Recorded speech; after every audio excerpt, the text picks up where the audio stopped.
Okay, in this video we're going to talk about terrain classification and recognition too. I'm not going to show any photos for recognition purposes, but I'll try and use some other methods to help you recognize terrain that you're traveling on. Angle is the biggest factor when you're talking about terrain. It used to be the other way around, but knowing what type of terrain you're going to be traveling on is going to be a really easy way so you can facilitate your trip. You're going to know what equipment that you're going to need for terrain negotiation, terrain navigation. It's part of pre-trip preparation and planning, route selection. But it's going to determine what type of equipment you may need other than just simple foot travel, especially if you're in a permanent or a non-permanent snow-covered environment or a glaciated environment, things like that. And then keep in mind too, along your hiking trip or backpacking trip or en route to a remote canoe location or a rock climbing location, you want to think about your evacuation or extraction routes as well. So usually as guides, especially if we're working in a trail disciplinary method, we're hiking or backpacking, we're always looking for an evacuation route along the way. This could be something every mile or two, usually, some type of egress point to where we can get our trip participants or subjects to definitive care if need be. If there's some type of medical issue that may have arisen out there while we're working. Let's say they get bit by a snake or something like that. Who knows? But we want to get them to definitive care as quickly as possible. So we need some type of evacuation or egress point or some type of extraction method if search and rescue has to come in to extract us. But we want to think about that terrain and that we're going to be negotiating during that situation as well. So if we need any equipment for that. So historically, terrain classification was established, or a grading system was put in place by the Sierra Club in the early 1900s. That's what most people know. History kind of dates back to that in some formal texts. Angles were incorporated probably in the 70s or the 80s, I'd say. That's really when those started coming into play. But those helped enable rescuers and travelers to better determine some people think the substrate, but not really, but it's what type of equipment that we're going to need to negotiate on that or travel on that terrain or perform rescues on that terrain. So high angle usually refers to something that's more than 45 degrees. Low angle is something that's less than 45 degrees. If you want to debate about that or if there's any haters out there about that, you can leave some comments underneath, but from a professional standpoint, that's exactly what that means. We use very complex systems when we're working above 45 degrees, so that's considered high angle environment. And then below there, we use very simple systems. And we're very efficient in that terrain because we know what systems to use in both. If you're not operating in an efficient manner or using really complex systems or having very time-consuming rescues in a low-angle environment, there's probably some other factors in place. It could be unit or agency efficiency. It could be elemental issues that are a factor there. It really depends on there. If you're working in a riverine environment too, that's another thing that comes into play. Usually entry and egress points of rivers are low angle. Some of them are high angle. If it's in flood conditions, info for another video, but let's get back to terrain classification. So what I do as a guide, so some factors that I look for on my trip. So the angle of the terrain that we're traveling on, so I determine which classification it is, and I'll talk about those in a second. What's on the actual terrain that I'm going to be traveling on? Is it scree? Is it talus? Is it mud? Is it rock? Is it cryptobiotic soil? Is it dirt? What is it? So I want to know what's on there. This really determines the equipment choice or my route planning as far as that goes. So I know I'm going to need for that trip. If I'm working in an environment that has some type of really easily impacted environmental concern, then I may think about traveling in another area, especially when we're talking cryptobiotic soil is such a popular term now, even though it's been around for probably before I was born. I'm 44 years old. We used to use that 20 years ago when we were talking about things, but it seems to be so popular now, especially with Leave No Trace. But it's definitely a big concern. But whatever the environmental impact is, we want to try to avoid that. So again, back to pre-trip preparation and planning, knowing what type of terrain you're traveling on so you know what type of equipment you're going to need is a really important factor so we don't do too much damage to the environment. So we're going to talk about terrain types now. So class 1, this is going to be 0 degrees to 15 degrees. This is fairly flat terrain. There's really nothing complex to that terrain. We can usually navigate it by foot. Class 2 terrain, this is going to be 15 degrees to 35 degrees. This type of terrain starts to steepen a little bit. You know, the angles may come up, and we're going to say, let's say this is an angle here. So 15 degrees is going to be there.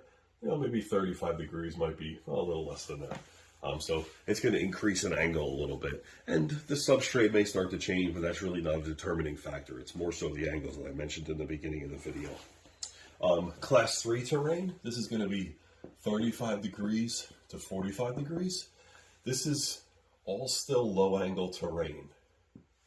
So those 3.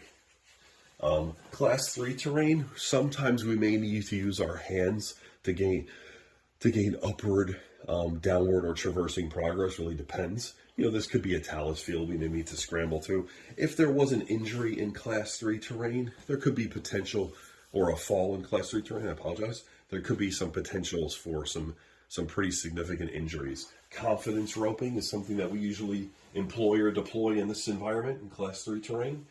Confidence roping is something you'll learn in hiking and backpacking guide courses, no matter which country you're taking them in. That's a pretty popular thing there.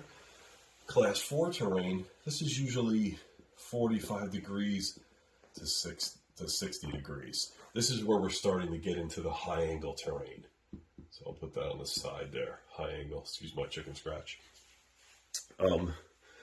So class 4 terrain, this is where you're going to need to use your hands and to gain upward, downward, or traversing progress in that environment.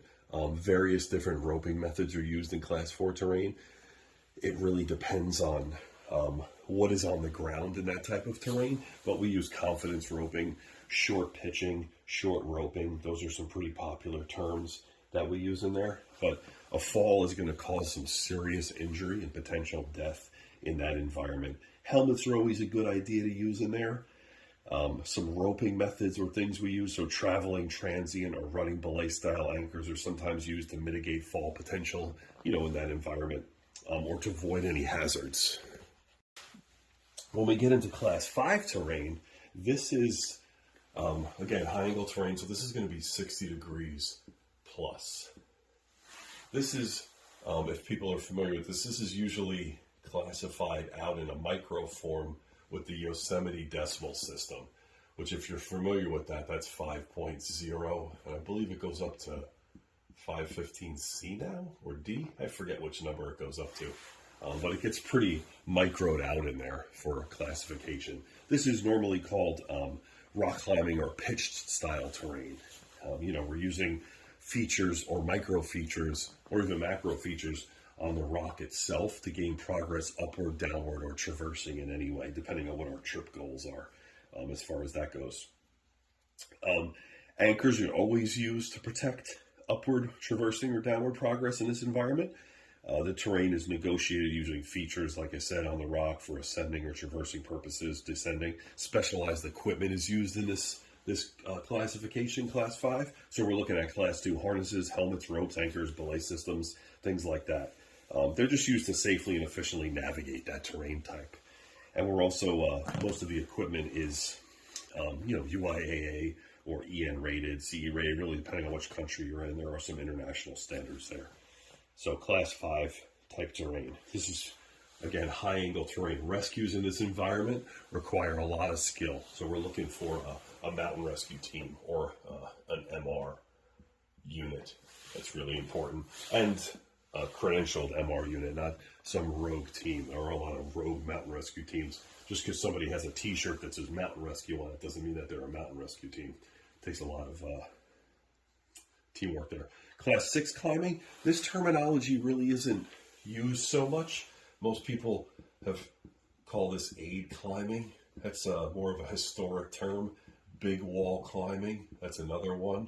But now it's more so called clean aid, especially in the past decade or so. You'll see like C1, C2, etc. on there.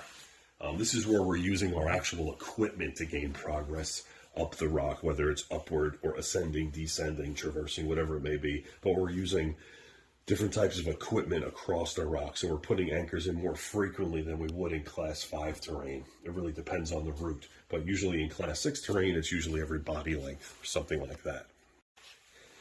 Class 6 terrain, so we're looking for, I guess clean aid, that's more up-to-date terminology, but specialized equipment is used into there. And then aid climbing and big wall climbing. Aid climbing is notorious for doing some pretty extensive damage to the rock. They used to use pitons that were fairly strong metals, chrome alloys and things like that. So they worked their way into more artificial anchors, the same style that are used for Class 5 climbing, like SLs, spring-loaded cannon devices, other active type equipment like tricams, and then passive gear like nuts, hexes, eccentrics, things that can be pulled out fairly easily out of the rock without causing any significant damage to the rock or the stone itself. So that's Class 6 climbing. And then some ways that I like to kind of categorize these out. The 6, I kind of put them into 3 compartments. So the first one is going to be Class 1 and 2. This is going to be simple terrain. So this really doesn't require much. Again, it can be negotiated via foot. We don't need any complex roping systems if a rescue was need to be performed. If there was an extraction needed with the search and rescue team, it can be usually done by foot with some type of carry-out method. 2 is going to be Class 3 and into 4. And I'm using numbers to classify these. Usually in guidebooks, you'll see these in Roman numerals, but I'm just using that for aesthetic purposes. It just makes it a little easier. So category 2, this is going to be challenging terrain. This is where rescues do start to use some, because we're kind of encroaching into the high angle terrain, but we're still in low angle, but it's kind of right on the midline there. Some more complex roping systems are going to be needed. And again, if we're operating in this terrain as a guide or bringing participants or friends or buddies, whatever, through this terrain, we're going to be using roping methods sometimes. Most people aren't used to traveling through really rough terrain, so especially if going down that terrain. So again, as I mentioned earlier, we're going to be using confidence roping, short pitching, short roping, depending on the terrain, the environment that we're working in.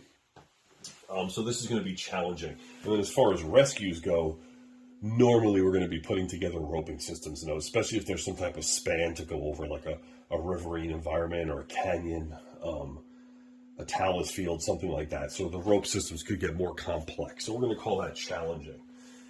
And then 3, this is going to be Class 4 plus, we'll say, because this could be 5 and 6. This is going to be complex. This is complex terrain.